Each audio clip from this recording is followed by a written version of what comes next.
Today's daf is Chulin daf Yudches, and we are at the 6th wide line on daf Yud Zayin Amid Beis Omar Rav Chisda. Today's daf is being learned as a schus refuah shalema of Eliezer Yeshaya ben Bracha. Today's daf is also being learned Le'ilui Nishmas Binyamin ben Reb Pinchas.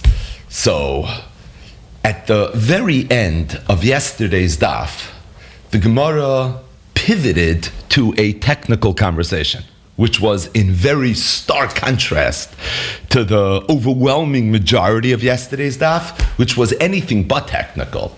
It was historical, it was pshutei shel mikra dig, it was raid dig, it was lumdish, it's something that is discussed at length from the Rishonim, as in Rashi, Tosfos, the Ramban, and the Rambam, all the way through the contemporary Achronim, as we're going to see Be'ezer Hashem in today's raid. But the latter part of the daf got involved in a very technical conversation, which, if you're a farmer, or at the very least a shaykhit, I think made more sense. It discussed different pgimois, notches inside the sakin, when it would render the shchita a shchitas nevela or a shchitas treifa, and when it would actually be okay. Either way, the Gemara is going to take the cue, and we're going to have now another discussion as it relates to knives and notches and how they intersect with the laws of shchita.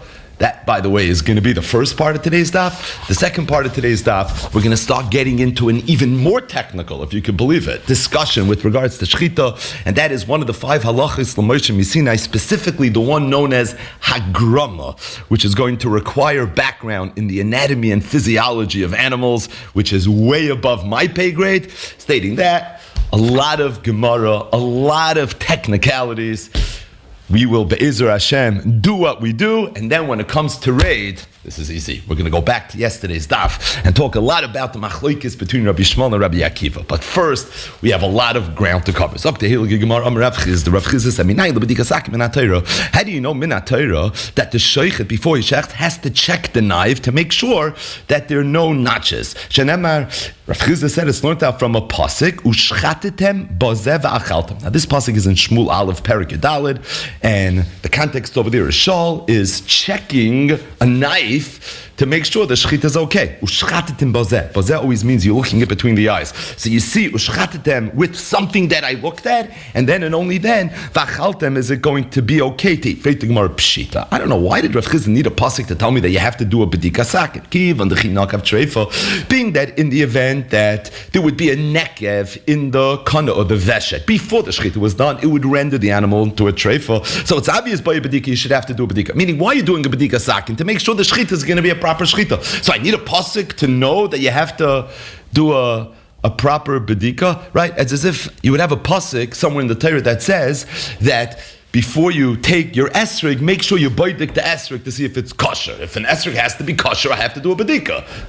So, obviously you need to do a bedika sakin. Why do I need a pasuk extra in Shmuel Aleph to tell me this halacha?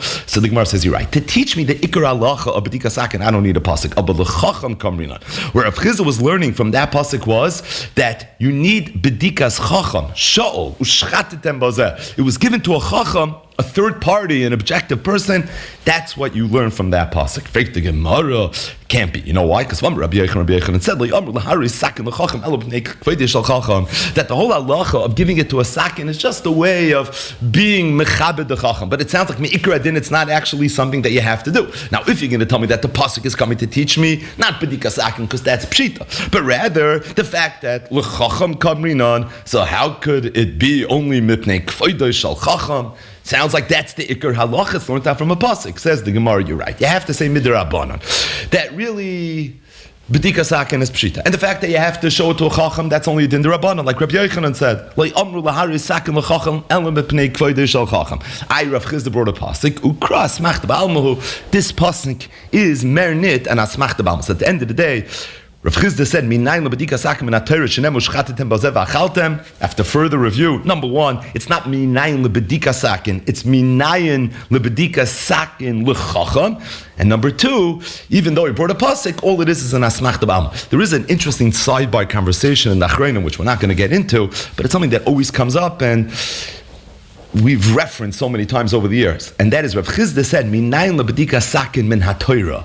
Shenemar, a pasuk in Shmuel Aleph. It sounds like Shmuel Aleph would be considered Torah. So we know that whatever it says in Nevi'im Uksuvim is always referred to as Divrei Kabbalah. Is Divrei Kabbalah the Iraisa? Is it only the Rabbanon? Is it somewhere in between? Minayin lebedika sakin min haTorah shenemar Shmuel Aleph sounds like it has maybe the cheshivos and the significance of a Dvar Torah. Either way. So Rav Chizda just, in a very structured way, introduced the concept of bedika sakin. The Gemara now is going to have a lengthy discussion how exactly the sakin was checked, meaning how exactly is this bedika done. Says the Gemara, B'marava, in Eretz Yisrael, badkila b'shimsha. They would look in the sun, and that's how they would do the bedika. B'naharda, which was in Bavel, of course, badkila b'maya. They would put the knife in the water, and depending on the wave that it created in the water, that would determine whether it had a pekima, didn't have a pekima. Rav Sheshes badakle belishne. He would put it on his tongue. That's the way he would check it. Rav Acha bar Yaakov badale b'chot hasayra. He would put a here along the knife, and if the here would get stuck in it, that meant there was some sort of notch there. Bisura, which was another locale in Bavel. Amri, they would say, Bisra achla, Bisra livdika. What are you checking? You're checking to see if when it's going to go through the basar, is it going to create a nekev or it's not going to create a nekev? So what, you're checking it in water? You're checking it on your own tongue? You're checking it with a chut asayra? Cut through the meat that you're going to ultimately be cutting.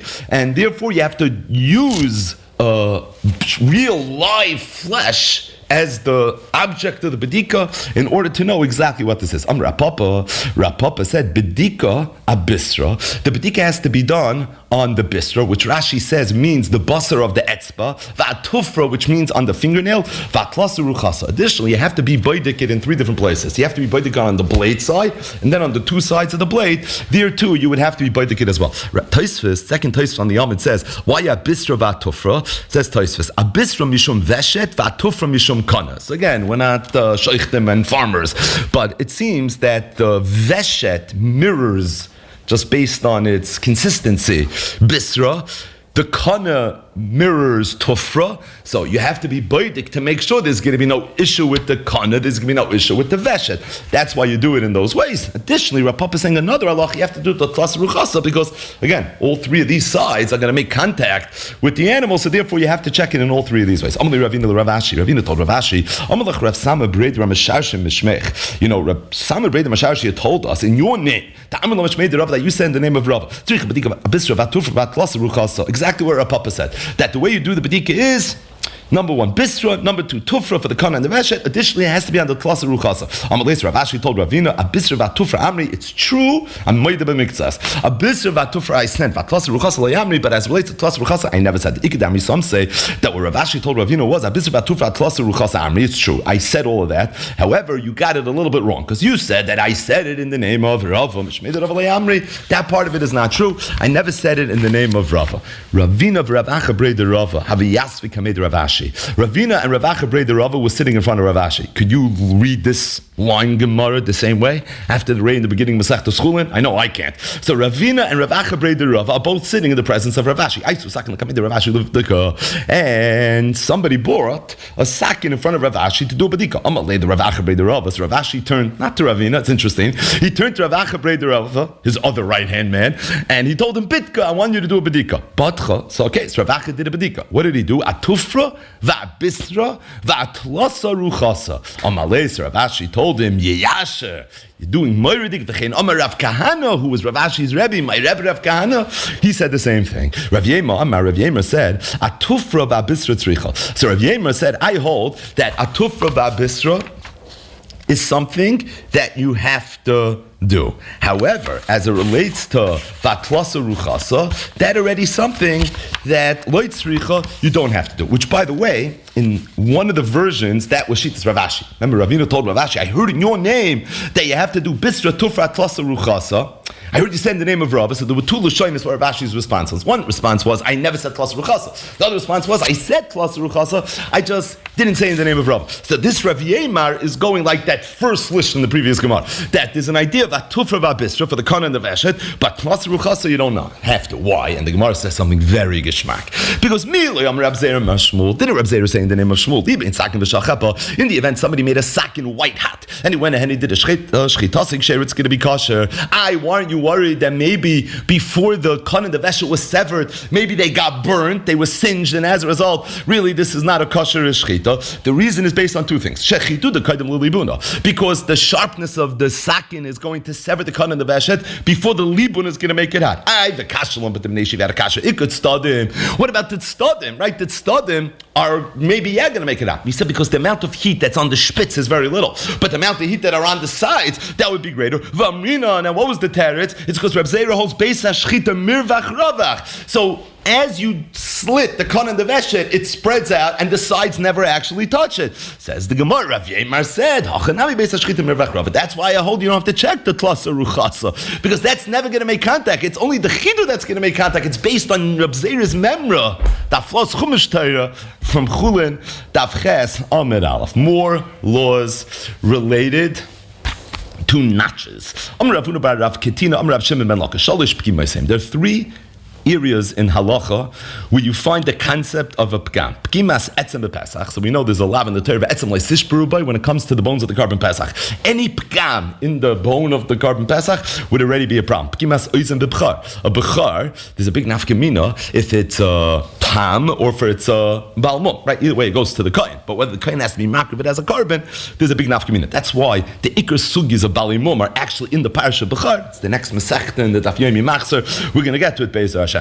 But the point is, there's a halacha that if the bechar has a pgam, specifically pgimas oizen, it would be considered a pgam. If you take a look at Rashi and Tosfos, they both say oizen is lav dafka, but for whatever reason, it's not our sugi now, Reish Lakish picked on the oizen. And finally, pgimas mum bekachim.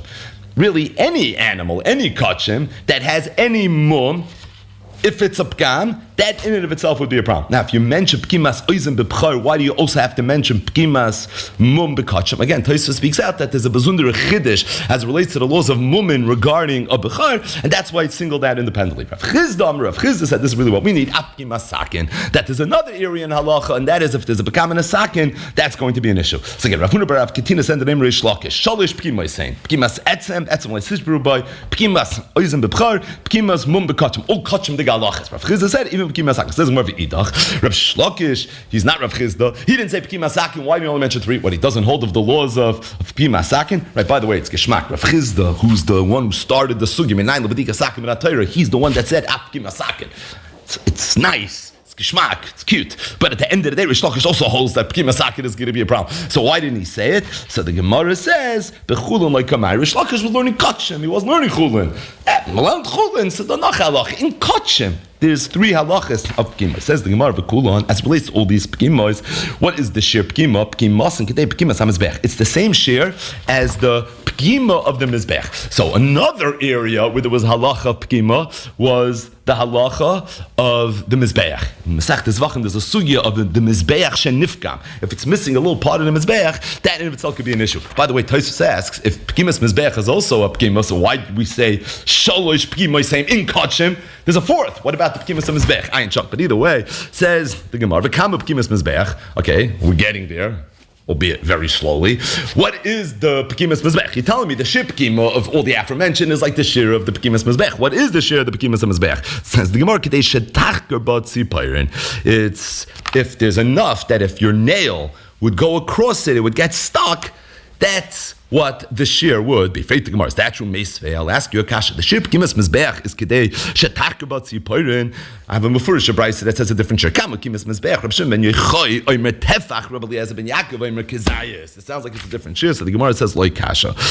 The one that says tefach or kezayis is talking about besida. It's referring to the sid, the lime that covered the mizbech. The shir that we said that's totally in kedei shetarkabat zipoirin. That's ba'avna. That's talking about the actual stones of the the Mizbeach. So the stones in the Mizbeach couldn't have a Pagam, and the snit of the Mizbeach couldn't have a Pagam. And as it relates to these two things, they're actually not one and the same. It's not the identical share. Either way, so this last Gemara discussed high level with regards to P'kimois. Shalish P'kimois saying P'kimas Etzem B'Pesach, P'kimas Oizim B'Bchar, and P'kimas Mum B'Kachim. Avchizah said even P'kimas Sakin. And then we said a shir. It's the shir of the P'kimas HaMizbeach. And what's the shir of the P'kimas HaMizbeach? There's really two shirim. We have the shir as it relates to the coating, which is the Sid, and we have the shir as it relates to the Advanim. One is Kadesha Tachker Batzi and the other one is either a Tefach or Kizayas. Does this stem with the first Gemara that we learned? We had like 5 different opinions in terms of how the B'dika Sakin was. I mean, it sounds like it's not totally in putting it in water, putting it under the sun. And doesn't it sound like really it should be totally in whatever just emerged from the sugyas? Again, I'm Barishonim that discuss, is this another shear or is this all somehow consistent with what the previous Gemara was? So the Gemara Rafuna said, so we mentioned that Rav Chizda, who opened up today's daf, meant not just that you have to do b'dika because that's pshita, but that when you buy the kasakin, you have to give it to the chacham. So Rafuna said that if there's a butcher who does not show his sakin to a chacham, we put him in chayrim. Rav Amar, that's nothing. Ma'abrinanle, we make him lose his job. And not just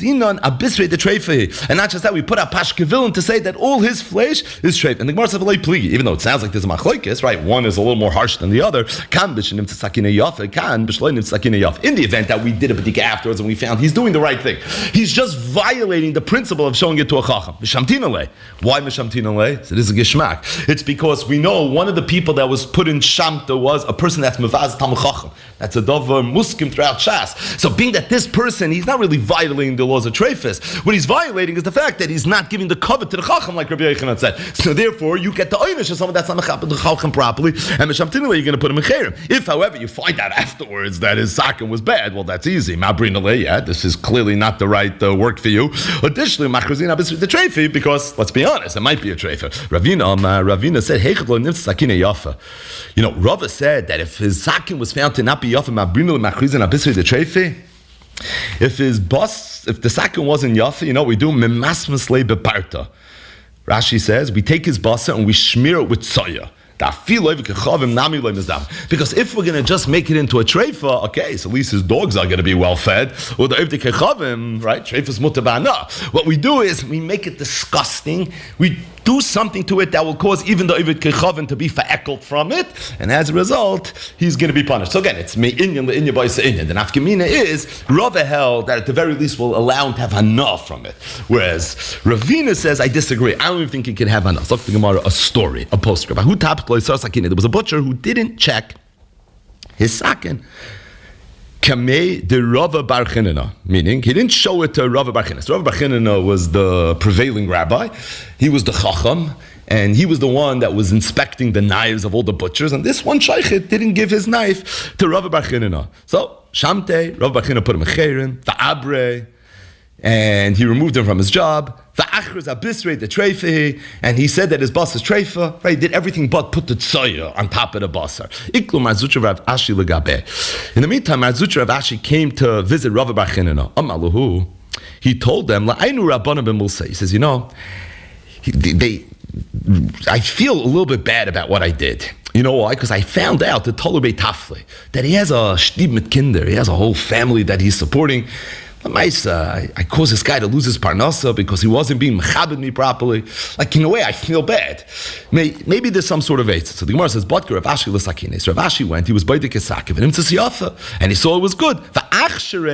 And he said, based on that, it's going to be kosher. What's the methodology? The methodology is, because in as much as there is an idea that if there's a sheikhet that doesn't show the sakin to the chacham, that the abre v'achres abrisri the treifi, but we already said that that's only true if we found out that there was something wrong with the sakin. Well, apparently, Rav Bar Chinana never did the bedika, because Rav Ashi did, and he found that the knife was good. So Rav Ashi sort of took the position that Rav Bar Chinana went a little overboard, and as a result, he said, you know what, we could be machsharet, because at the end of the day,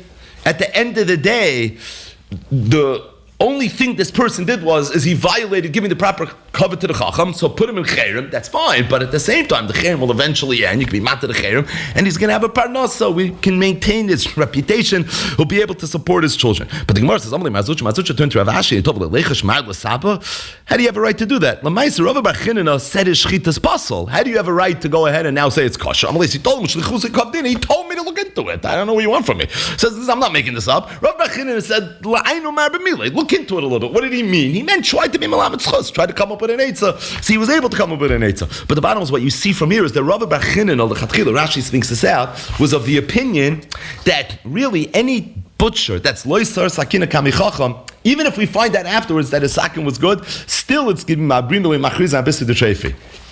Meaning, when we started the Gemara, Rav Huna said, "Hay tapcha the loisar sakina kamichacham mishamtino." Rav said, "Ma'abrin lo machriz abisid the trefi." And the Gemara said, "Well, they pligi," because everybody agrees that if the sakin ends up being good, it's only mishamtino. Everybody agrees if it's not good, he has to find another job.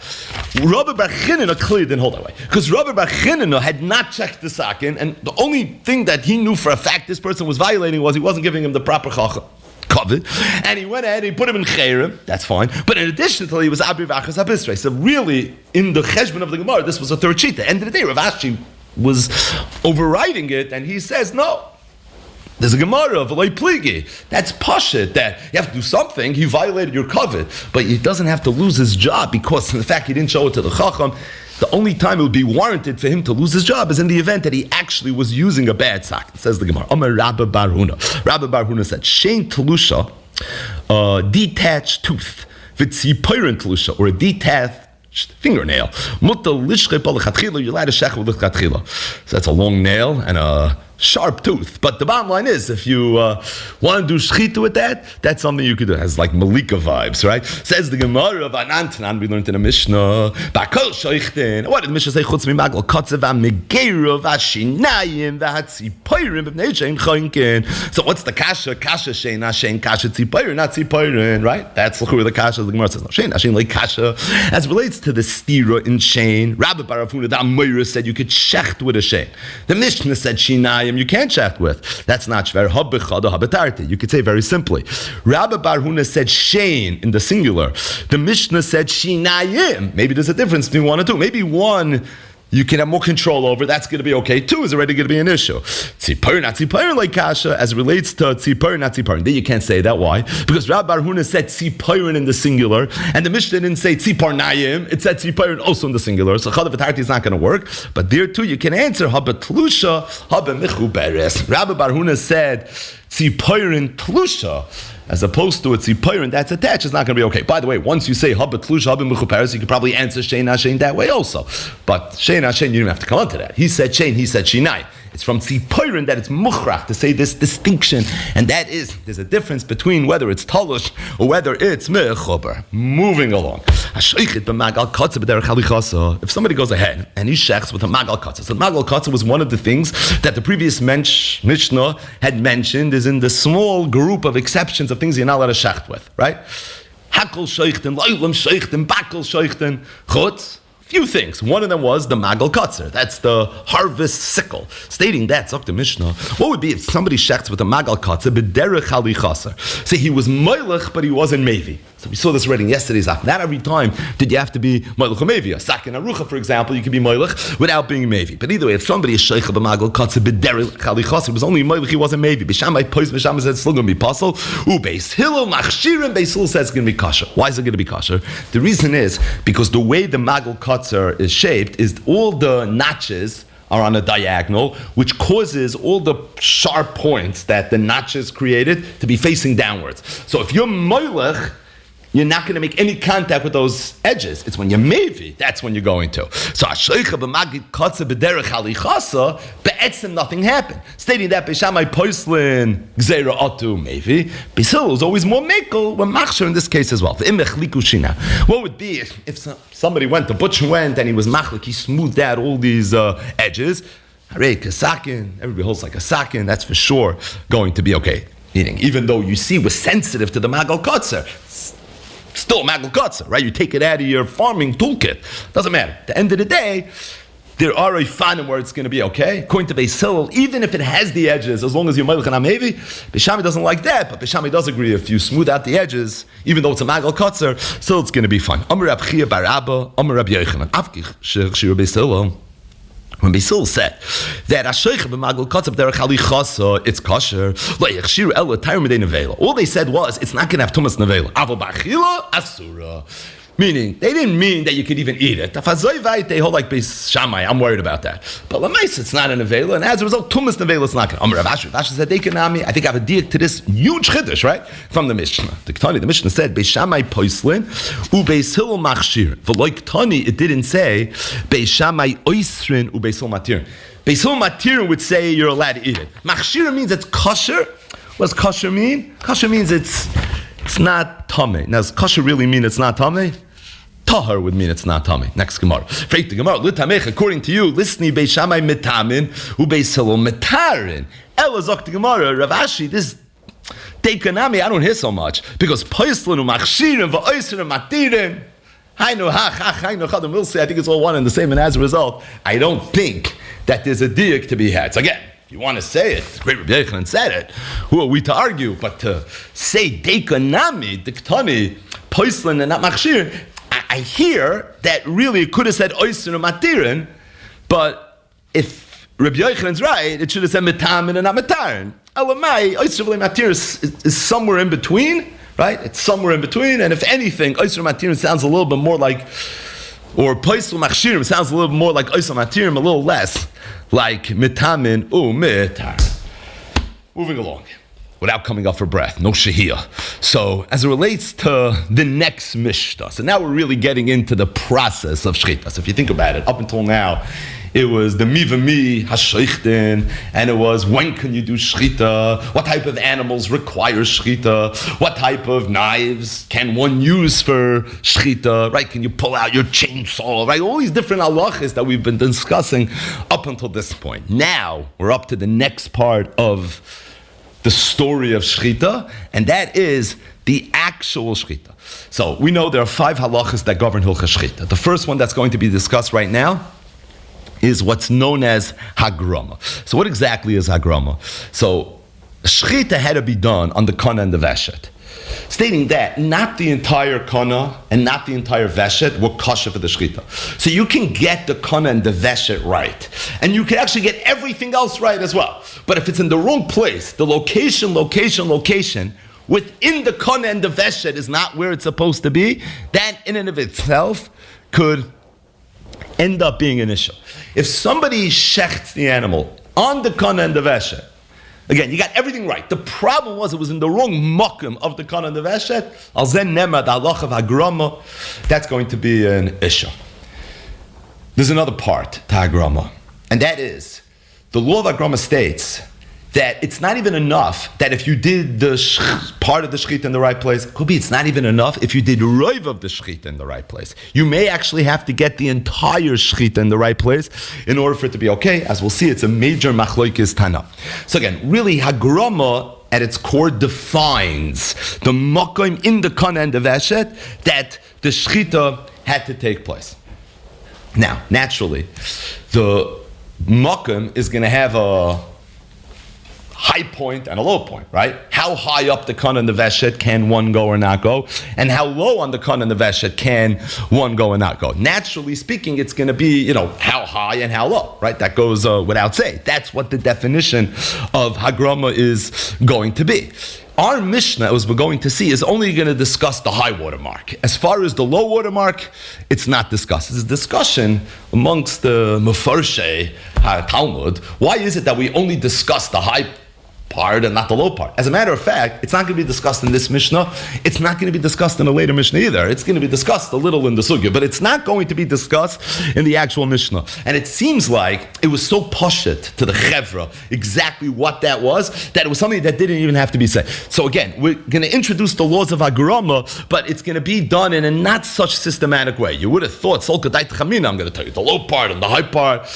Kamash Malon, as we're about to see, that's really not the way it's going to be. Now, we need a tiny bit of background as it relates to the anatomy and physiology of the animal in order to get this right. We're going to be focusing right now on the kana. which is also an interesting point. We don't even mention the Hagrama of the Veshet. It's fascinating, right? So we're discussing only the Hagrama of the Kana, and only the high part. How high is considered okay, and how high would already be considered too high? So what we need to know is as follows. The Kana was surrounded by tissue and cartilage. Just the physical nature of the Kana was surrounded. Now, these cartilage that surrounded the Kana is what the Gemara refers to as tabais. The reason they're referred to as tabais is because they were rings. Okay. The tabais that went all along the trachea, the kana, were tabais that didn't cover the entire kana. Important in terms of understanding the Gemara. So it covered most of it, rubai kukulay, as we'll see, but it didn't cover it 100%. So if you want to visualize it like a horseshoe. A horseshoe is a ring that almost closes, but doesn't close 100%. On the top of the kana, there was one tabas that's referred to as the tabas hagedolah, the greater tabas, and that tabas was number one thicker than the other tabas. Additionally, it also covered the entire kana. On top of the tabas, if you have a picture, this is very helpful. There was what the Gemara is going to refer to as the koiva. The Gemara is going to refer to this as the helmet. It's going to refer to it as the hat, and this hat was shaped as being slanty on all sides, and it slopes upwards until it gets to the top, which is the chudai shel hakoiva. It has this little spitz, like a hamantash, this koiva. That's how it's going to end up being on the top. The bottom line is, I think this is already Bal Tosef in terms of trying to fake it. If you have a presentation you can watch, I highly recommend that. But the bottom line is, this is just a little bit of an understanding of exactly how this went. And without any further introductions, if somebody shechts from within the tabas, or really what it means is if somebody shechts inside the tabas, and hat tabas with hey ideas of Rashi is referring to that big tabas that goes around the entire kana, that's on the top of the trachea. This shear b'malei achot, and you left over a little bit, meaning you didn't color out of the lines. You didn't cut outside of the tabas agdoila. What was on top of the tabas agdoila? We mentioned there was a kova. So you didn't go into the kova. You didn't actually go into the hat. So you left over a maloi achot al pnei kula. So there's one little piece of the tabas agdoila that still covers the entire circumference of the kana, right? You still have that intact because there's a little bit of leftover. You didn't cut through the entire thing. You left a little bit of it. The shchita is going to be kosher. Clearly implying, by the way, that if somebody would cut through it, even a little bit, now you went a little bit too high. So you have to leave a tiny bit of the top of the tabas hagedolah in order for the shchita to be a kosher shchita. That's hagrama. Hagrama defines the makam of the shchita. Again, how high, how low. We said Mishnah not talking about how low. Mishnah not even talking about the veshet. We're just talking about how high on the kana. You want to know? You got to leave over a little bit of the tabas hagedolah. But if you don't leave over a little bit of tabas hagedolah, it's not going to be okay. And by the way, this is pashup pshat in the Mishnah Zok Rashi. If you would do roiv of it there, but you would just cut a little bit, that means part of the shchita went. So you don't have a little bit al pnei kula. Why? Because a tiny bit went down. Okay, a tiny bit. 98% of it was underneath it. There was one little nick that I got, and that's a problem. Because Hagrama says, according to the first sheet in the Mishnah, that the entire shchita is not Rubik Kulay business. The entire shchita has to be done in the right place. He said, he said that, no, in the event that you got most of it in the right place, even if you ended up getting a little bit on top, meaning you were only Meshayir a Malay Achot al Pnei Ruba. Why is it only al Pnei Ruba? Because some of the kana that's severed was severed in that area, it doesn't bother me. Because as long as roiv of what had to happen was in the right place, that in and of itself is going to be okay. In other words, at first glance, the machlokes between the Tanakama, the Chachamim, and Rabbi Yosef, Rabbi Yehuda, and in the Mishnah is, what would be if somebody got roiv of the shchita in a way where he conformed with Hagrama, but there was a miyat of it that he did not get in the right place? Would that be okay, or would that not be okay? According to the Chachamim of the Mishnah, if you shear ba Malay hachut al pnei kula shchitas kshera, but if it's not pnei kula, even if it's pnei ruba, it's not going to be okay. According to Rabbi Yosef, Rabbi Yehuda, Malay hachut al pnei ruba, that in itself is going to be okay. Another thing that you see in the Mishnah, and that is what's the high water mark? What's the highest you're allowed to shecht on the kana? The highest allowed to shecht is the tabas hagdayla. That's the highest. But once you cut through the tabas hagdayla, you already went too high. The shaila in the Mishnah was where roiv of it I got in the right place. I only got a little bit above that. Is that an issue? Is that not an issue? The Chachamim say yes, it's an issue. Rabbi Yosef, Rabbi Yehuda says, Rubai Kakulai. As long as roiv of it was done in the right place, that in and of itself is going to be okay. Zok to Gemara. Rav u'Shmuel the Amri Travayu. Rav and Shmuel both said, right, so whenever Rav says something, you pause. Whenever Shmuel says something, you pause. If it's Rav u'Shmuel the Amri Travayu, you do a whole double take. So Rav Shmuel the Amri Travayu alach Rabbi Yosef Rabbi Yehuda. The alach is like Rabbi Yosef Rabbi Yehuda. Even though he's a yachin in the Mishnah, and you would have thought yachin v'rab malach kerabin. But Rav Shmuel the Amri Travayu, they both said no. The alach is actually like Rabbi Yosef Rabbi Yehuda. Says Rav and Shmuel the Avra Rabbi Yosef Rabbi Yehuda elo b'tabas hagdayla. Even Rabbi Yosef Rabbi Yehuda when he said his halacha, he said that it's going to be okay the shchita if you shecht it on the tabas hagdayla. Hoylu makefes es kol hakana, because tabas hagdayla, as we mentioned in the introduction to this Mishnah, covers the entire kan. Avol b'shar tabois, but let's say the shchita would have been done on one of the other tabois. Lo, in that instance, it wouldn't be okay. So what's Rav Shmuel being Meisif? So let's just touch the words. What he's saying is that even Rabbi Yosef Rabbi Yehuda holds that the shchita is kosher if it's on this cartilage in the event that it's the tabas hagdoila. But if it's one of the lower tabois, being that they're not makiv the entire kana, in that instance it's not going to be okay. Now, what does that have to do with anything? Like, why would you think Rabbi Yosef Rabbi Yehuda holds it is good, it's not good? Like, why is this even a discussion? Meaning, even Rabbi Yosef Rabbi Yehuda was only machshir the tabasa. It doesn't have to do with the shayla Rabbi Yehuda. The machlokes Rabbi Yosef Rabbi Yehuda and the chachamim is, if roiv of it I got in the right place, do we say ruba kakulay? Do we not say ruba kakulay? And you know what the high water mark is? It's the top of the tabas hagdayla. Now the low part, I don't. Mishnah never discussed the low part. And what did Rabbi Yosef Yehuda tell you in the Mishnah that would have made you think that maybe one of the other tabais is going to be okay? And kamash malan Rav Shmuel the Amri Travayu loy Amri Rabbi Yosef Rabbi Yehuda. Like, why do you even have to say this? So Rashi. Now I'm going to tell you why. Because what's the essence of Shittas Rabbi Yosef Rabbi Yehuda? Rubai Kakulei when it comes to Agrama. If what he's saying is Rubai Kakulei, you could think that if you would shecht on one of those tabois that only cover roiv of the kana, that would be a proper makam shchita. Because even though you didn't shecht in an area that technically is the entire kana, because it's just something that's encircling most of it, but if Rabbi Yosef Rabbi Yehuda shita is rubai kukula in the sugya of hagrama, so maybe that in of itself would be okay. That's why Rav and Shmuel felt the necessity to speak this out. That even Rabbi Yosef Rabbi Yehuda that said what? Rubai kukula in hagrama, he only meant it that in the event that al kopanim you did it in a makim that's kuloi veshet, and only roiv if it was in that makim, al zenema rubai kakuloi, even if you colored out of the lines as it relates to that last little piece. But if the ikr shchita was done in an area that only covers rubai kakuloi, that already is going to be different. That's why Rav and Shmuel felt that they had to speak this out. Zok to Gemara. So Rav and Shmuel essentially just said that there would have been a havamina that Rabbi Yosef Rabbi Yehuda, being that he holds Rubai Kakule and Hagrama, holds that if you shecht in one of the other tabais, being that they cover Rubai, say Rubai Kakule, that in itself would be okay. And Rav and Shmuel needed to make it very clear that's not the case. But the Gemara says, is that in fact true?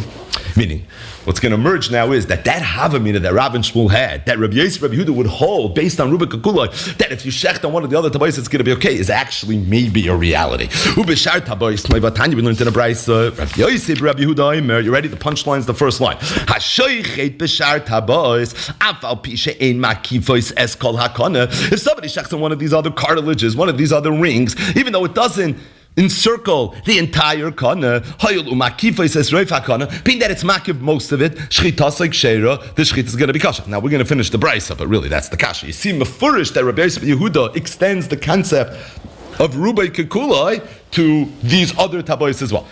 But again, let's finish the brayso first. Umugremes psula.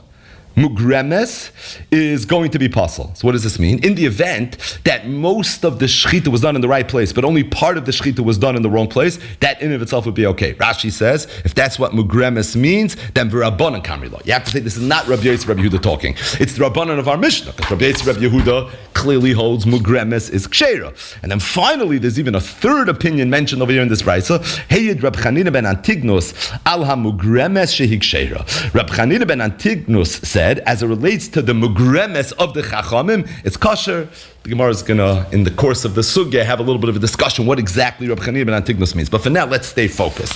And that is, Rav and Shmuel both started off. They say, I want you to know two things. Number one, the halacha is like Rabbi Yosef, Rabbi Yehuda. The other thing I want you to know is that even though there'd be makom to think that just like Rabbi Yosef, Rabbi Yehuda holds, that if Roiv of the Shechit is in the right place, the little bit that's in the wrong place is fine based on Rubik Akuloi.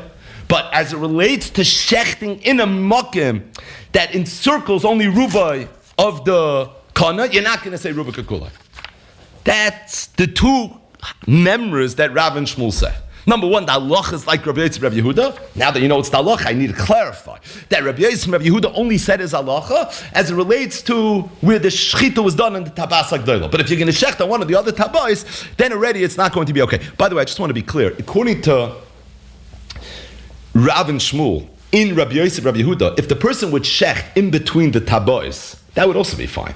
Because the area that's in between the tabais is the kana itself, and if you shecht on the kana, it's fine, right? You shouldn't walk away from this thinking, Rashi speaks this out, that according to Rav and Shmuel, like Rabbi Yosef, Rabbi Yehuda, you have to shecht on the tabas hagdolah. You don't have to. There's a low water mark too. He's just coming lafuke the tabas, being that it only covers right of it. You would have thought Rubai Kukula, because isn't that shitas Rabbi Yosef, Rabbi Yehuda? Kamach Malana. But the bottom line is the Gemara said it's upgefrekt from a mufurish brayso. V'atanya Rabbi Yosef, Rabbi Yehuda oimer at sheichet b'shar tabais afal pisha im makifas es kol hakana hayul makifas es roiv hakana shchitas hakshet. Now we'll get to the next part of brayso, the Chachamim and Heyed Rabbi Chanina ben Antignus. But now that in itself is a kasha. Zok the Gemara. Rav Yosef. Rav Yosef said, Rabbi Yosef, Rabbi Yehuda tartikam. You have to say, Rabbi Yosef, Rabbi Yehuda really said two things.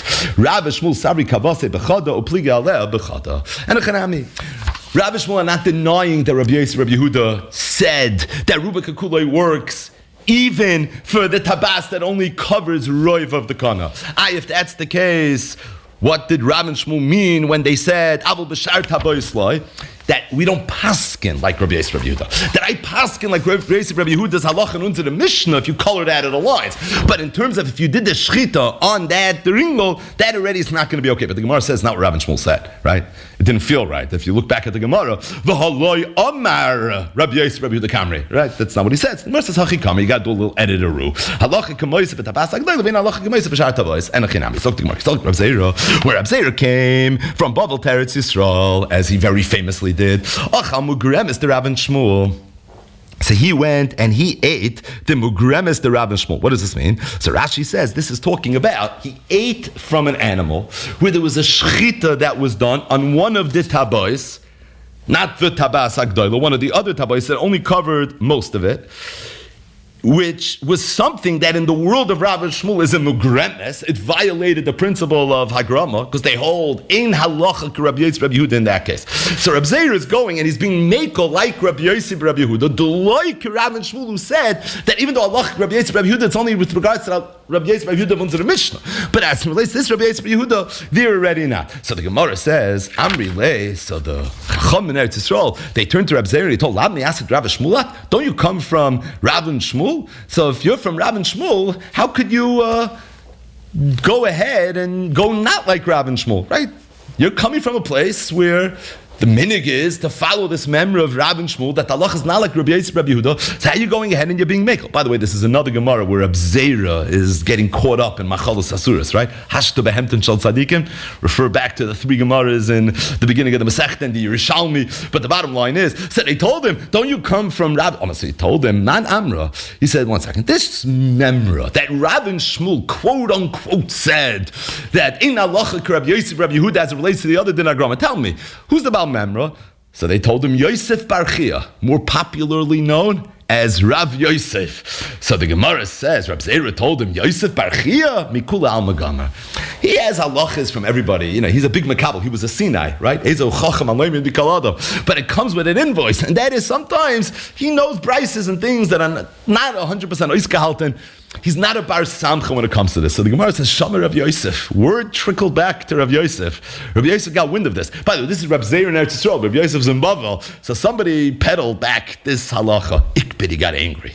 Omar, he said, Anami kuli alma gomirna. He says, what? I get my halachas from everybody. Kilo, it's a hefgevelt. I'm not medaktek b'shmuoisai. Anami Rav Yehuda gomirna. I'm a Talmud Muvagar of Yehuda. Da afilu sveike de gavri garis. And you know who Rabbi Yehuda was? He now medaktik he was in his Messiah. If he had a suffix who the person is in a halacha that he was saying over, he would mention both. I'll give you an example. I'm Rabbi Yehuda, I'm Rabbi Yirmiyah bar Rabba. Suffix mishmei de Rav, suffix mishmei de Shmuel. Shloisha matirin es abachar. There are three Hedyotis are allowed to be matter b'char when it comes to the sugyas amumin. But the bottom line is, in the event you don't have a yacham. But what do you see from here? That he was so medaktik. I come from Rabbi Yehuda. He was ikbid. He was very disappointed about what happened. But the Gemara asks a kasha. So again, Reb Zera comes to Eretz Yisrael and he sits down. He's going to eat a suda. And what's the suda that he eats? The suda that he eats is it's mugremes to Rav Shmuel. The Chachmei Yisrael are looking at Reb Zera. Says, what are you doing? How could you eat mugremes to Rav Shmuel? He says, this whole Rav Shmuel comes from Reb Yosef. He's not a bar samcha. Okay, and bring kitte grisen fin nahardua. But the bottom pumpadisa, wherever he's coming from. But the bottom line is, and they said, okay, I hear. But the Gemara says, I still don't understand. Because you see from the reaction of the Chachmei Eretz Yisrael that the minig in Bavel was to follow this chumrah.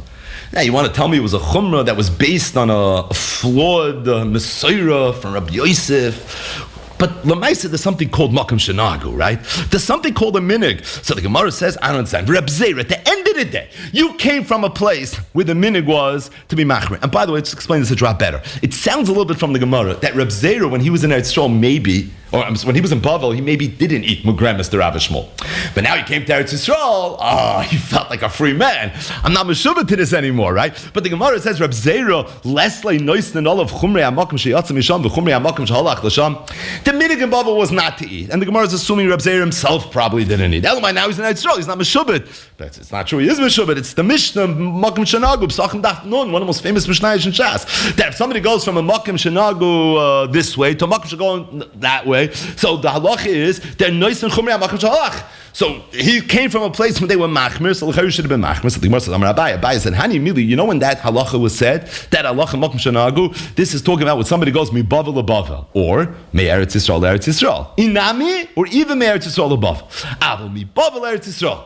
Ayid Gait fin Bavel to Eretz Yisrael, kiven danan kaifina lahu. Being that the Chachmei Bavel were makif kayev to the Chachmei Eretz Yisrael, right? Their bezdin was a more authoritative bezdin. They were able to pass in dinei knossos, like Rashi says. So of dinam kavasayu over there, it's already going to be different. Rashi said a different text. I feel the tamim Bavel to Eretz Yisrael could be even when a person goes from Bavel to Eretz Yisrael, you still have to keep and maintain the chumras of the makom shahalach misham. But I feel hachi Reb Zera in daitei lachzer hava. Reb Zera was not planning. Hani mili heich daitei lachzer. But that's only true if the person plans on coming back. Reb Zera was not planning on coming back. And being that Reb Zera was not planning on coming back, so as it relates to Reb Zera, this was something that was not negated. By the way, this Gemara feels like a good sushtel to a yid that's in Chutz La'aretz and he goes to Eretz Yisrael. You keep 1 day Yantif, 2 days Yantif. It is a good sushtel, right? This is very much the sugi and Perak Makom Shenagu. When we learned Makom Shenagu, we did a whole raid bite on this, Ayin Shang. But either way, Zok the Gemara, one last piece. Amalei Abayla Rav Yosef.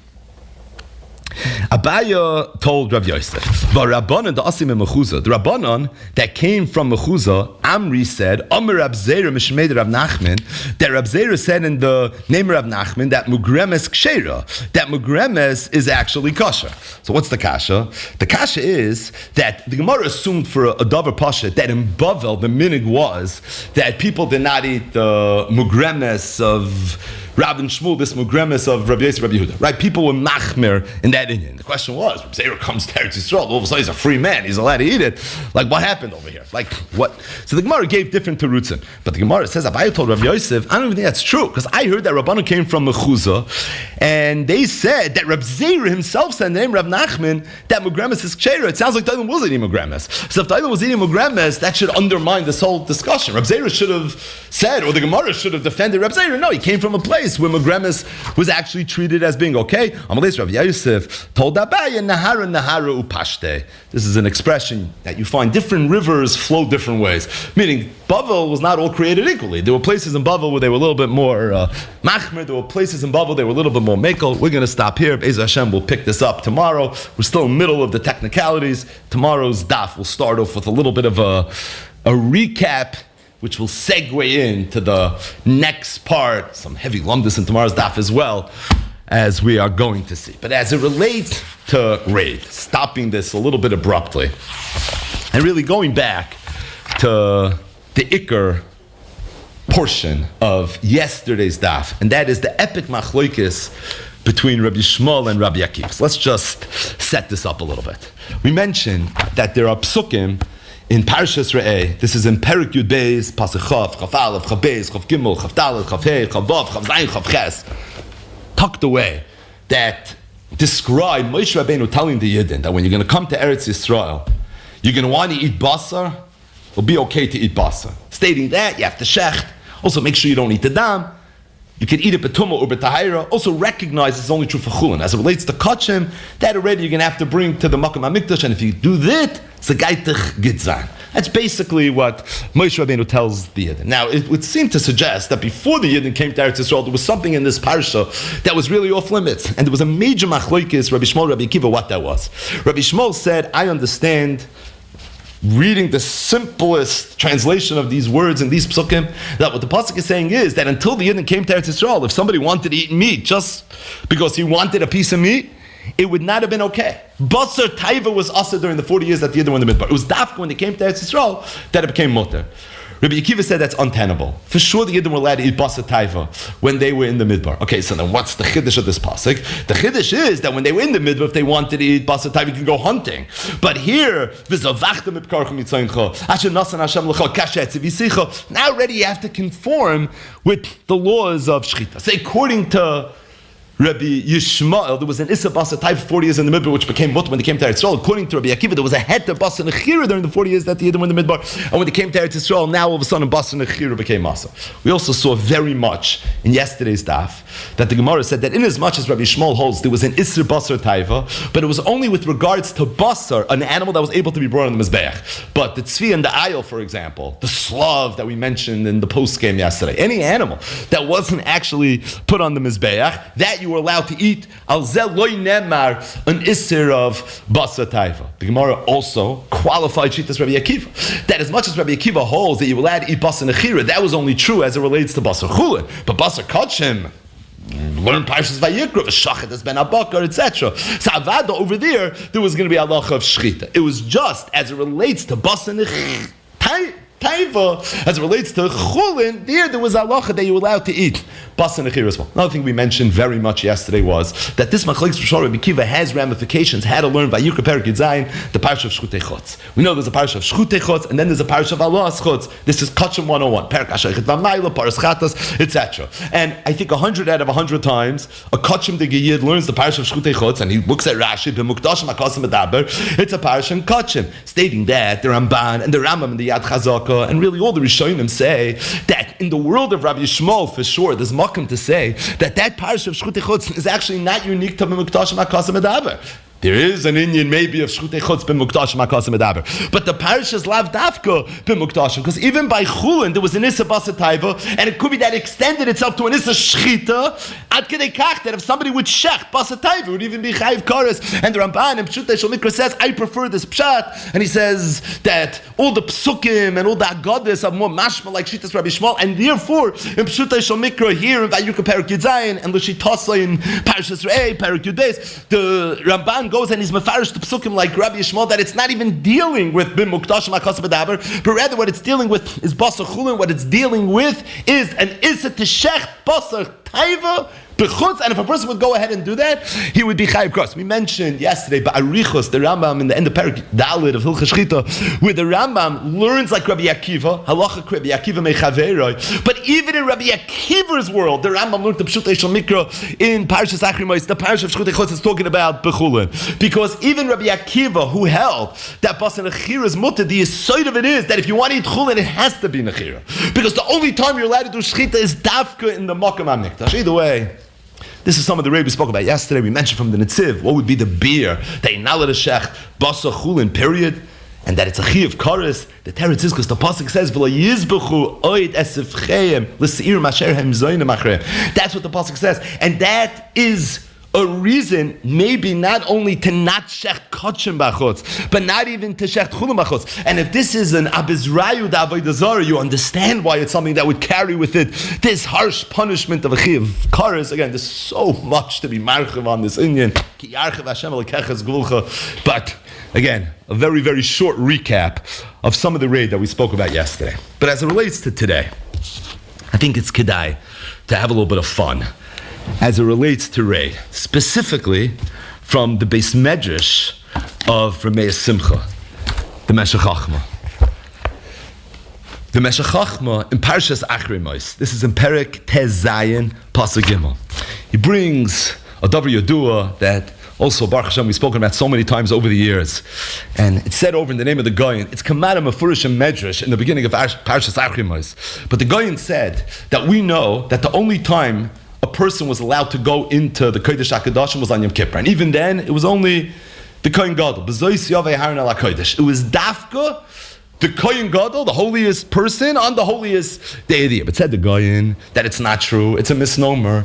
Because in reality, if Aharon HaKohen wanted to enter the Kodesh HaKadoshim, he was able to enter it any day of the year. As long as he followed the Seder Avodah that was mandatory to be done on Yom Kippur, he was able to go whenever it is that he wanted to go. We've mentioned that the Chai Adam, in the back of his Sefer Chachmas Adam, so Chai Adam was written on Erechaim, Chachmas Adam was written on Yerideh. In the back of Chachmas Adam, he has a little kuntras that he wrote, Ilu Nishmas, his son that died prematurely. He named him Matzevas Moshe, his son's name was Moshe, and he brought 7 rayas from Psukim to this Chiddush of his Rebbe, the Vilna Goyen, which really is Kamada Mefurish and Medrash, and that is that if Aharon HaKoyen, Dafka Aharon, when the Yidden in the middle for those 40 years wanted to enter the Kodesh HaKadoshim on a regular Tuesday, he could, as long as he followed the Seder Avodah. So Ramei Simcha has a whole arichos on this Goyen. And Toich Dvar, he says, what's the pinimius of it? Like, what would be the reason? Why is it that for all the generations, the Kohen Gadol was only able to go one day a year?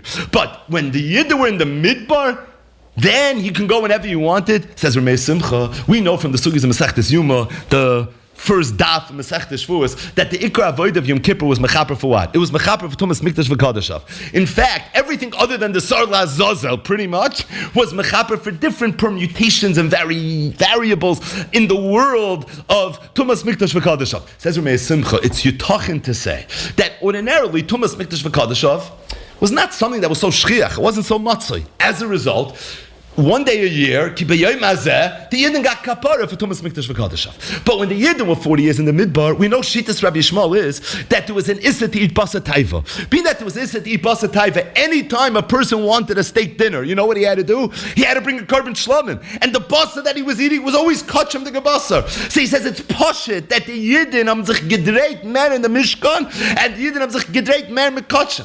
Which means there was more Tumas Mikdash, and there was more Tumas Kadoshav. Being that you had more mikdash for kaddish, you needed more opportunities to get kapara. You couldn't rely on doing it once a year. That's why when the Yidden were 40 years in the Midbar, there was an eitzah, said the Goyen, I'll be this medrash, for Aharon HaKohen to enter more often. By him doing that, there would be more opportunities for the Yidden to be able to get kapara. That's the first Meshech Chochmah. Second Meshech Chochmah, this is in Parshas Kedoshim.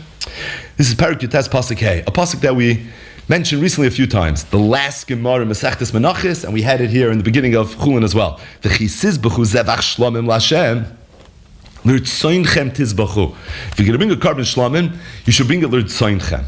What does l'tzoinchem mean? Problem is asek. But l'tzoinchem tizbachu. Says Ramei Simcha, why does the pasuk say this only by the shlamim? It doesn't say by any other carbon. Make sure you bring it l'ratzon. It's tafka by the shlamim that we say, make sure you bring it l'ratzon. So Ramei Simcha says, because what does l'ratzon mean? L'ratzon means you should do it wholeheartedly. When you bring a carbon, you shouldn't be bringing it ba'oines ubekfiyah. You should be doing it 100% the way you want to. In fact, if you take a look at Even Ezra, right in the beginning of Sefer Vayikra, so the pasuk says, "Yakriv oisar l'rtzoynei lefnei Hashem." Zok to Even Ezra, "Sheyakrivenu l'rtzoynei v'lei ba'oines," and it's really based on the Gemara in Bava Basra, Kofen Oisachiyeh Miroitzani, that famous sugya. But the point is that when we talk about bringing a carbon l'ratzin, what it means is you want 100% to bring the carbon.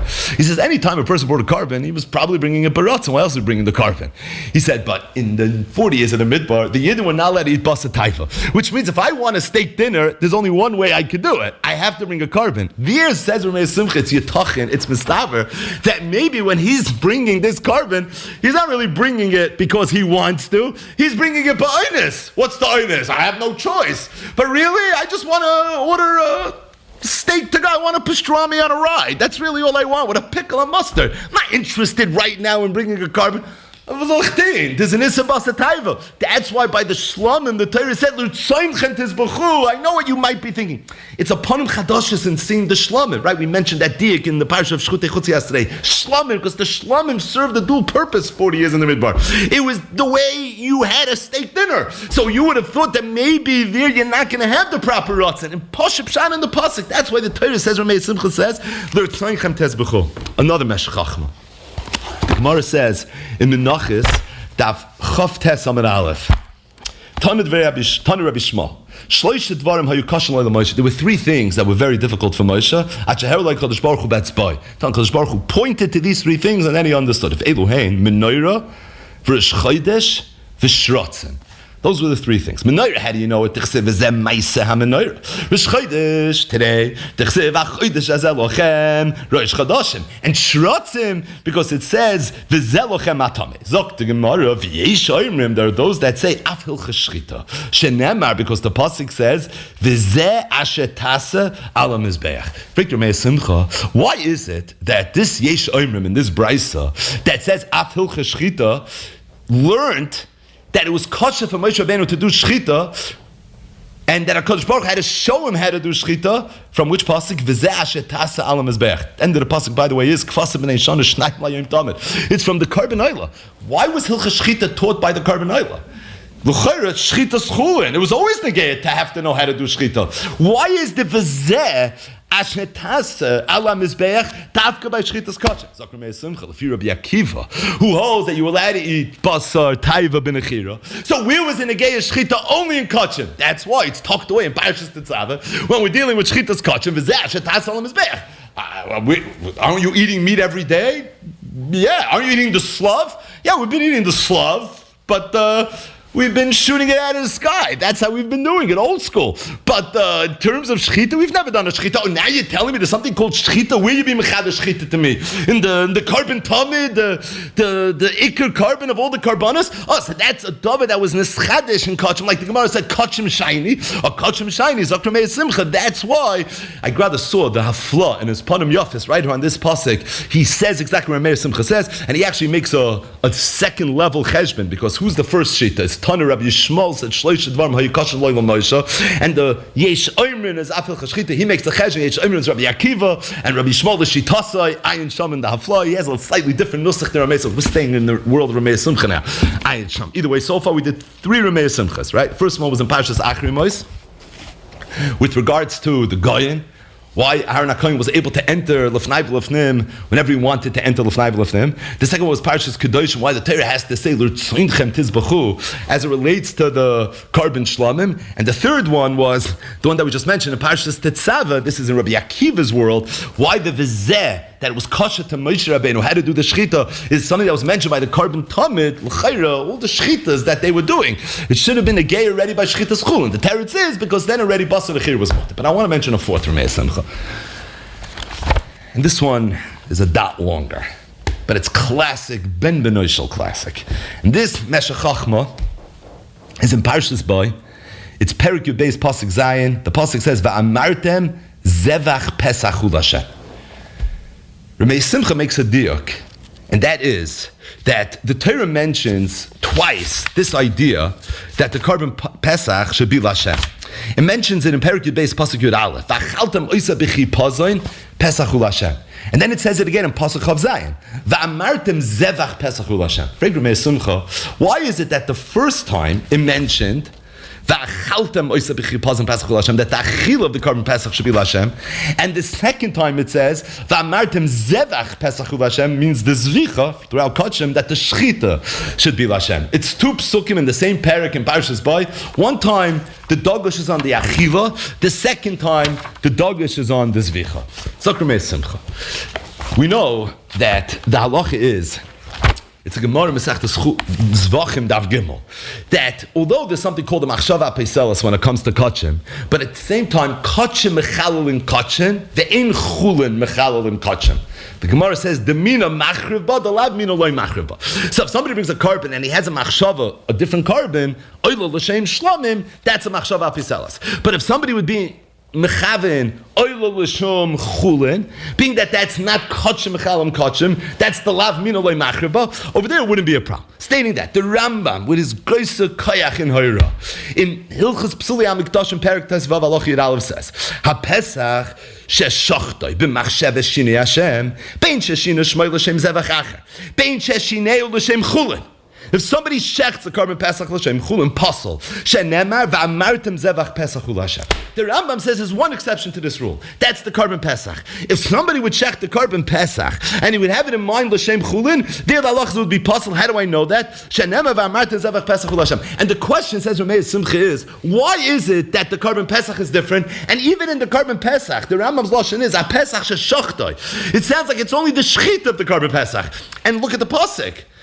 V'amartem zevach Pesach l'Hashem v'lo l'shem chulin. It's learned out from a pasuk in Pesach and a pasuk that talks about the shechita of the Pesach. What's the reason for it? Why would it be that the carbon Pesach would be different, and why within the world of the carbon Pesach would it be dafka the shechita of the carbon Pesach? Says Ramei Simcha. Take a look what I wrote in my Or Sameach, my pirush on the Rambam right here in Perek Tes Vav in Halach Yud Aleph. And if you take a look at Ramei Simcha over there, he says a davar nifla. He says, what's the svara? Why is it that if somebody has a machshava l'shem chulin, it's not considered a machshava piselas? So Simcha a zach. He said the reason is because in order for a machshava to passel, the machshava has to be me'inyana, has to have shayches. He says if somebody is going to go ahead and have a machshava that has nothing to do whatsoever with what it is you're doing, the lav mina loy machrivba, it's not going to have the ability to have any impact. So it says Ramei Simcha, that's pasha. If somebody would do a kabbalah hilacha zrika, pick your carbon, and you would have in mind l'shem chulin, of course it wouldn't be a machshav apiselas, because there's no kabbalah hilacha zrika when it comes to chulin. The only place it would even be shayach to have a machshav l'shem chulin, there's one place in the whole world, that would be shchita. But Sokra Meir Simcha, let's be honest, shchita's kachim and shchita's chulin, as much as we know shchita lav avodehi, but they're not one and the same.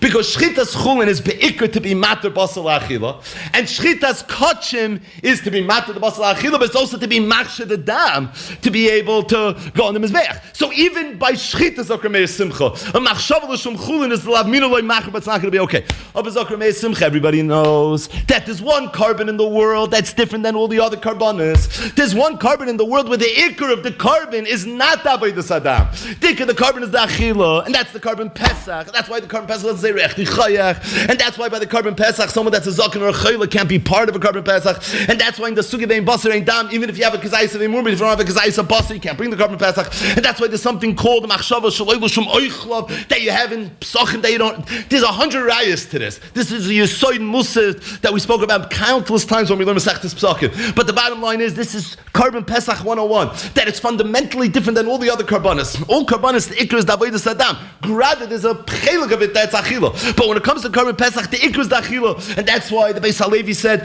that in the minyan mitzvahs, the Rambam never counted any of the achilos of a carbon as a separate mitzvah, with the exception of mitzvahs achilas carbon pesach. It's the sixth mitzvah in the world of the chinuch. It's a special mitzvah in the world of the Rambam. It's because there the achila is the ikr, and being that the achila is the ikr, there it's different. Kumtoi Zokra Meir Simcha. When it comes to the shechita of the carbon pesach, that shchita is really very similar to shchita's chulin, because shchita's chulin is coming to be mata basa b'achila, and this, although it's not exclusively coming to be mata basa b'achila, but the ikr is coming to be mata basa b'achila. That's the only place where machshava l'shem chulin has shayches to what it is you're doing. That's why the Rambam said v'amartem zevach pesach Hashem, that this is the one place in the world where machshava l'shem chulin is actually going to passel the carbon. This is what Ramei Simcha says in our Sameach. And he tells you to look at in his shtickle over here in Meshech Chachma Parshas Bay. So Lefia now, Zokra Meir Simcha, that I want to say that it could be during the 40 years that the Yid were in the Midbar, during that Kufa, we know Rabbi Akiva holds that they were allowed to eat basa nechira. The Rambam in the end of Perek Dal Hilchos Shechita paskind like Rabbi Akiva. That means during that Kufa they were allowed to eat basa nechira. Was there no shchita? Of course there was shchita. Kachem shiny. There was shchita dafka in the world of kachem. But during that kufa, when a yid went and he did shchita on a carbon, that shchita was very unique to kachem, because there was no such thing as shchita as related to chulin. In fact, you weren't allowed to shecht chulin. The Rambam holds you were chayv kares if you went ahead and you shechted chulin. If that's the case, during that kufa, it was a dava pasha zakramei simcha that if somebody would have gone ahead and he would have shechted the carbon pesach and he would have had a mindless from chulin, no sheiches in the world. What is that? This is a shchita that's unique to kachem, and you're having in mind you're shechting an animal, which by the way you're not even allowed to do, but that would be the equivalent of putting a bullet between its eyes. That zicha would have no shayches. If that's the case, during that kufa it would be a delav mina, or delav mina loy machriba. Zakramei simcha. When it says in the Torah, v'achalta moisam oisei b'chipazim pesach ul Hashem, in Perek Yud Beis pasuk Yud Aleph, it's talking about the Pesach Mitzrayim. Moshe Rabbeinu was told you how to bring the Pesach Mitzrayim. Pesach Mitzrayim. Yeah, achila has to be Lashem. The Gemara in Nazir, like two people could eat the carbon Pesach. One eats it Lashem, and the other person eats it L'Shum achila gasa. Oh, but zogin v'achaltem moisa b'chipazim Pesach ul Hashem. Say v'amartem zevach Pesach ul Hashem. Shetei zvicha L'Shem Hashem. Which the Rambam says is telling you what, the L'Shum chulin is not going to be okay. It doesn't make sense. Because it's the Zelbet l'amina le'machar, but they have like all the other Kabbalas, they have by Kabbalah Lochin Zrik, even by the carbon Pesach.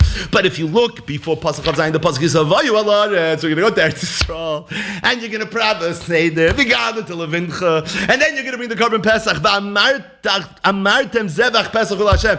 Oh, now already you're living in the Tkufa where there is a halach of Shchita. Being that you're living already in a Tkufa where there's a halach of Shchita, so Kumtechai Shchitas Chulin and Shchitas carbon Pesach is really one and the same. It's the Mina Machriba. Oh, now already, Amartem Zevach Pesach ul Hashem. That's where it's the Shinoi. When the Yiddu in Mitzrayim, there was no Inyan of Shaloi L'Shum Chulin, because there was no Inyan of Shchita. Where's the Inyan of L'Shum Chulin? That's something that was Neschadish when the Yidden came into Eretz Yisrael. Before Kisavayu Ula Aretz in the Pesach Mitzrayim, it's V'achalta Moisa B'chipazim Pesach Ul Hashem. When the Yidden came into Eretz Yisrael, then it's already V'amartem Zevach Pesach Ul Hashem. I'll be what the Rambam said in Perek Tesvav Aloch Yud Aleph over here in Hilchos Psuli HaMikdashim. But what emerges from this Ramei Simcha is really a Soid Gadol. But what emerges is the Yesod Gadol, and that is that Shchita shifted fundamentally in the world of Rabbi Akiva from when the Yidden were in the Midbar to when the Yidden came into Eretz Yisrael. The definition of Shchita was very different, because when the Yidden were in the Midbar, the only Shchita that you had was a Shchita that was Lashem, Kachem Shiny. But when the Yidden came into Eretz Yisrael, now all of a sudden every Chulin required a Shchita. The Shchita became a very different Shchita. The emes is, if you look around in the Achrayim, you'll find this Chiddush of Ramei Simcha with a Tosefes Neufech. And that is, we know Shchita Lav Avodah. This is Kachem 101.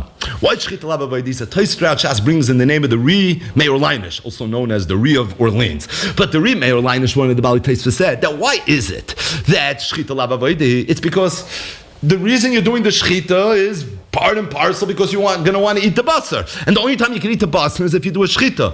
If that's the case, there's makim to say, zogen de gedoyle achronim, that the only time you're going to say that shchita is lav avodah, he was only once the Yidden came into Eretz Yisrael. But when the Yidden were in the Midbar, before they came into Eretz Yisrael, at that point, shchita was very much yes and avodah. So in terms of understanding the shift and the move in the world of Rabbi Akiva, shchita avodah, Shchita lava avodah, that's how fundamental it is. The whole Masechtas Zvachim, which is very much miyusir on Shchita lava avodah, this is something that was nischadish dafka when the Yidden came into Eretz Yisrael. Before they came into Eretz Yisrael, not. That says, I saw in the Sfarim from all the Sinais, Reb David Yoel Weiss, the Baal Megadim Chadashim, Lahavdol Ben Chaim L'Chaim, Rab Zev Wolf-Fleiter from Pittsburgh, in Eshaz Shuvas Beis David, and other places, they quote different Mar Mekoimus from different Gedolei Achrim that said this Chiddush, that according to Rabbi Akiva, Shchita Lav Avodah was not true when the Yidden were in the Midbar. Because then the only Shchita he had was Shchita's Kachem. I was malakit who I saw at B'Shem. The Vilna Gaon, the Panim Meiris, the Baal Panim Meiris, the Maramash, the Chida, we're telling Tzura Meir Simcha, the Chedushei Arim, Rabbi Fall Hamburger, the Marsham, and Rameir Shapiro, the founder of Daf Yomi, and Shalos Shuvas Oira Meir. Some of this is very raid-worthy and kedai to maybe talk about in one of the coming days. But the bottom line is, this is a Yesoid Musad that the Gedolei Achronim and the span everywhere from Vilna to Poland, and everything in between, where the Gedolei Achronim all took out this Nikud in the world of Rabbi Akiva again. This is just 4 Meshech Chachmas, because why not? And it's so geschmack. But again, there's so much raid that comes out. Sayin Shitas Rabbi Yishmael and Sayin Shitas Rabbi Akiva. We are going to stop here.